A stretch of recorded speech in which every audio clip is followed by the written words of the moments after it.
Let me tell you a story I hear far too often.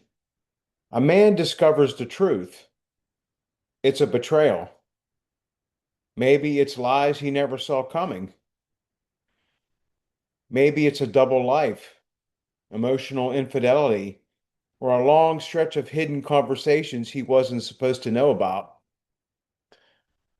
And suddenly his world cracks. He does what anyone would do when their reality fractures. He asks questions. He wants clarity. He wants honesty. That's all. Honesty. But he tries to hold the broken pieces up to the light to understand what happened.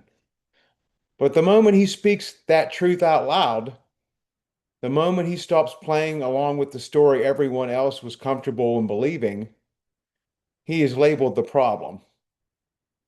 He's the angry one, the difficult one, the controlling one, the unstable one. He becomes the villain in a story he never volunteered to be in, put into a competition he didn't know about. Instead of saying, just don't want to be in your life anymore.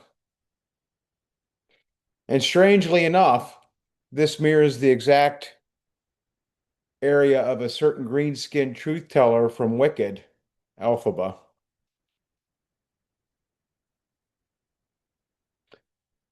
This is what I've labeled the Elphaba effect. When truth tellers become villains. We often forget this. And many of you know, you Wicked fans out there know, and if you've seen the movie or if you've seen the musical, we often forget this though, that Elphaba was never wicked. She was honest. She was intuitive. She saw what others refused to see. And when she confronted the system, the lies, the corruption, the manipulation, she wasn't rewarded for her truth. She was punished for it.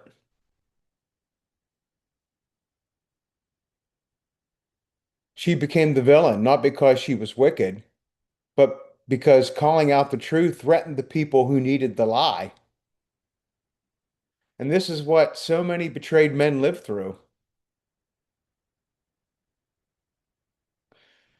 Because in betrayal trauma, the truth is inconvenient. The truth disrupts the facade. The truth creates accountability. The truth makes other people uncomfortable. The truth reveals the cracks that some people don't want exposed. So instead of facing the truth, people flip the script.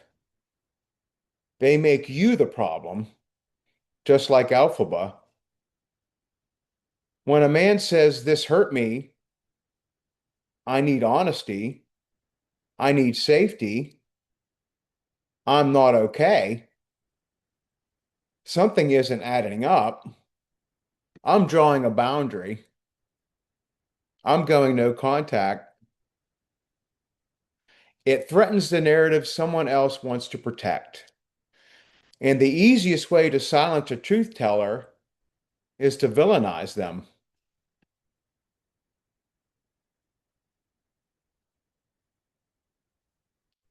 So, what happens when a man speaks up? Many betrayed men experience a predictable pattern. You discover the truth. Shock, confusion, disbelief. Your world tilts. You ask for clarity. You want answers. Integrity, repair. You're not asking for much here, folks. You begin expressing pain, sometimes with words, sometimes with silence, sometimes with anger, withdrawal, overwhelm. Your emotional responses get used against you. Why are you so angry? Oh, it just didn't work out. That's all. Why are you making this a big deal? This is why I didn't tell you. You're trying to control me.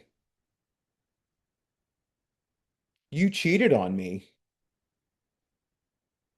A new narrative is born from you, the problem. Even though you didn't betray anyone, you didn't break trust, you didn't lie, you didn't destroy the relationship safety, but your pain became the story. Your reactions became the crime. Your boundaries became the attack. And suddenly the man who was hurting becomes the villain everyone whispers about, that gossips about behind the scenes, right? The group that goes against you, perhaps. Maybe it's not just a single person. Because again, this doesn't just happen in romantic relationships, it happens in friendships, it happens in the workplace, right? As I was talking about in previous videos.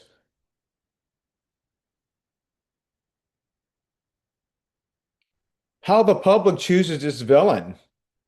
This is very much also a part of Wicked. In Wicked, the public never sees the truth. They don't see what the wizard did behind closed doors. They don't see how Glinda benefited by staying silent. They don't use the manipulation, the cover-ups, or the emotional complexity. They see calmness. They see charm. They see charisma. They see performance, the smoke and mirrors, the version of the story that's easiest to digest. So when the moment comes to choose a villain, they don't choose based on truth. They choose based on appearance, on behavior, on who seems safer to side with, on who makes them more comfortable. And in this case, they choose upon the gender, how society sees a man. The public judges the reaction, not the wound. Let me say that again. The public judges the reaction, not the wound. They judge the behavior, not the cause. They judge the symptoms, not the injury, just like Oz judged Elphaba.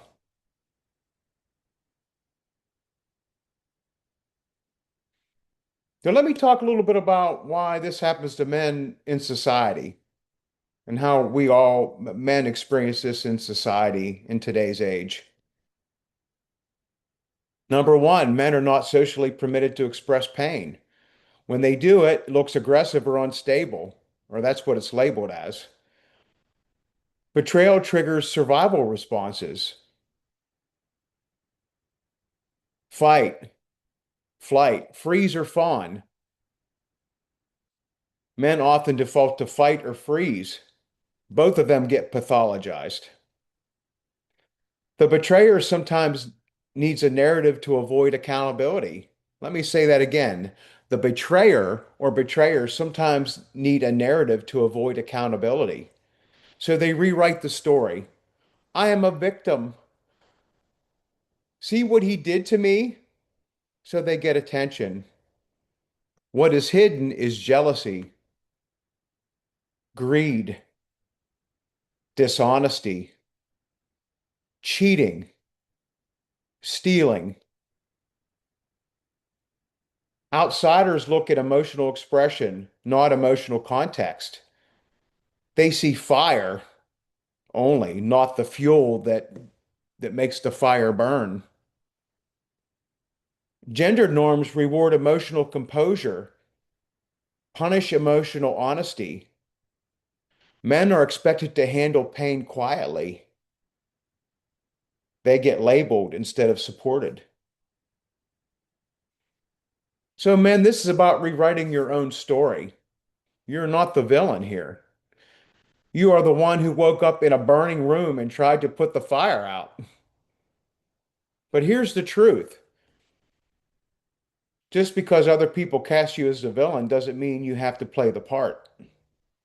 Elphaba wasn't wicked. She was free. And betrayed men reach a similar turning point. At least I hope you do, man. When you stop trying to prove your goodness, when you stop begging to be understood, when you stop explaining your hurt, when you stop trying to fix what you didn't break, when you stop apologizing for having boundaries, you begin rewriting your own role, not as the villain, but as the survivor, the truth teller, the one who walked through fire and kept your integrity intact. Your healing isn't about changing how others see you. It's about seeing yourself clearly for the first time. Let me say that one more time. Your healing isn't about changing how others see you. It's about seeing yourself clearly for the first time. So here's the answer, or should I say, question I want you to leave here with. If the world has already cast you as the villain, what would it look like for you to choose your own role anyway? So this is David Martin, psychotherapist and LMFT with Illuminated Pathways, here with another video. If you don't know who I am, and this is part two of betrayal trauma and the parallels with that are in Wicked. Um, so if you like this video, please like, subscribe, and share. Leave comments in the comment section below. And the next video, I want to focus in on how betrayed men rebuild their identity after the world mislabels them, or the betrayers mislabel them. And I hope this video helped. And again, please share it with somebody that it may benefit. And again, if you have some more ideas on other videos, please let me know. You can reach out. My information is below the video here. And please do leave a comment. And I hope this all helped you all. And I will see you all in the next video. Please stay tuned for some videos around the holidays, managing stress in the holidays, and how to make your holidays more easily managed. And I will see you all in the next video.